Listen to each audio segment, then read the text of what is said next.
Artificial intelligence is a cutting-edge technology that is disrupting traditional industries, from healthcare and finance to transportation and manufacturing.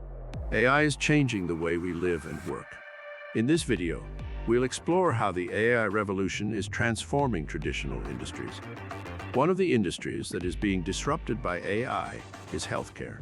With AI-powered tools and technologies, doctors can diagnose diseases more accurately and provide personalized treatment plans.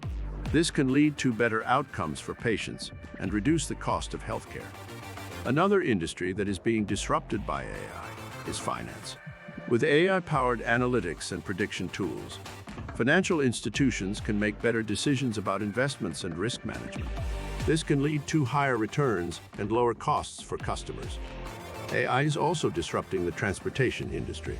With self-driving cars and intelligent transportation systems, we can reduce accidents and improve the efficiency of our transportation networks. This can save lives and reduce our carbon footprint. In conclusion, the AI revolution is disrupting traditional industries in many ways. It's improving healthcare, finance, transportation, and many other sectors. As AI continues to evolve, we can expect to see even more disruption and transformation in the years ahead. If you enjoyed this video and want to learn more about AI technology, be sure to like and subscribe to our channel for more future content.